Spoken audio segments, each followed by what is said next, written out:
Oke, selamat malam teman-teman.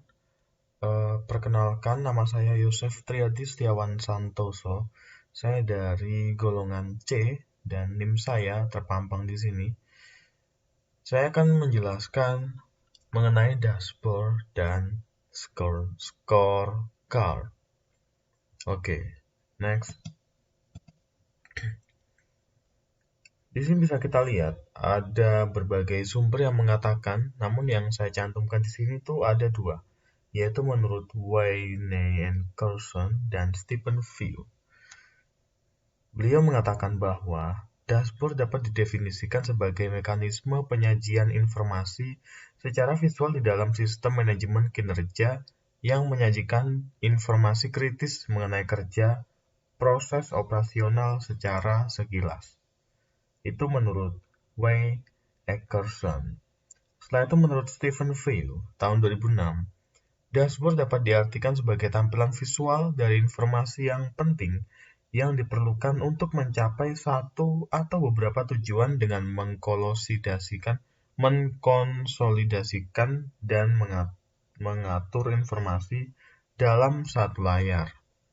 Ini menurut beliau. Jadi, kalau misalnya kita ambil kesimpulan dari dua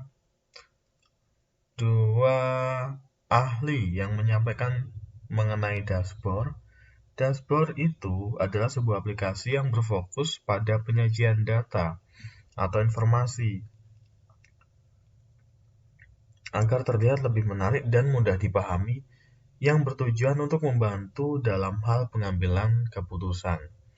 Jadi, dashboard itu singkatnya adalah sebuah tampilan yang menarik yang di dalamnya itu berisi sebuah data. Jadi, data tersebut tidak ditampilkan secara ribet, yang kalau kita tahu mungkin data itu kalau misalnya tanpa ada desain yang bagus, maka tampilannya itu hanya ada tulisan, huruf, dan angka. Dan itu bagi manusia menjadi kurang menarik karena menjadi kurang menarik, kita pun semakin menjadi malas untuk membaca data itu dan tidak ketemu data yang mana yang kita inginkan seperti itu.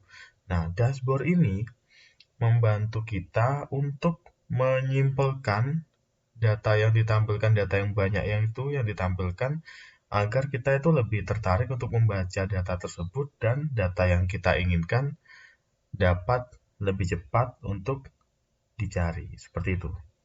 Jadi untuk contoh dashboard seperti ini. Yang atas adalah dashboard yang sudah disederhanakan. Bagaimana? Terlihat lebih menarik bukan? Daripada data yang ada di kanan bawah. Tampilan ini sama-sama menyampaikan banyak data, teman-teman. Jadi kalau yang kiri atas itu adalah dashboard, yaitu data-data yang ditampilkan dalam bentuk seni dan digital visual. Setelah itu yang bawah adalah data-data yang disampaikan tanpa menggunakan seni. Jadi dia itu ditampilkan ya hanya data mentah gitu disampaikan gitu. Jadi kan kita semakin kesulitan kita menginginkan data apa, kita harus nyari gitu. Jadi kalau misalnya yang membuat kita lebih tidak menarik lah kalau kita pakai yang bawah. Namun yang atas tampilannya sungguh luar biasa indah seperti itu. Setelah itu kita akan menjelaskan tentang scorecard. Jadi, scorecard itu adalah alat manajemen kinerja yang membandingkan tujuan strategis dan hasil yang diperoleh. Scorecard ini berfungsi sebagai tolok ukur strategis bagi manajemen puncak untuk mengukur kinerja organisasi dengan tujuan. Nah, kalau misalnya ada scorecard, pastinya ada balance scorecard. Mohon maaf ini saya nggak biasa baca bahasa Inggris. Oke, jadi kita lanjut saja. Oke, balance scorecard adalah salah satu alat manajemen yang paling banyak digunakan yang dibangun dengan penggunaan sejumlah metrik kinerja yang disebut sebagai indikator kinerja.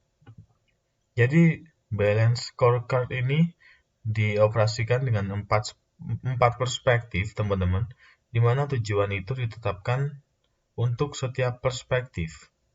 Jadi mereka itu digunakan untuk mengukur apakah tujuan itu tercapai atau tidak, setelah itu serta sejauh mana mereka telah direalisasikan seperti itu. Setelah kita membaca mengenai dashboard dan scorecard, mari kita membahas mengenai perbedaan keduanya.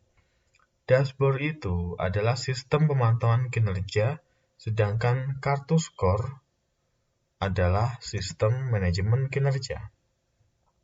Jadi, apa maksud dari kedua kata ini? Jadi, gini,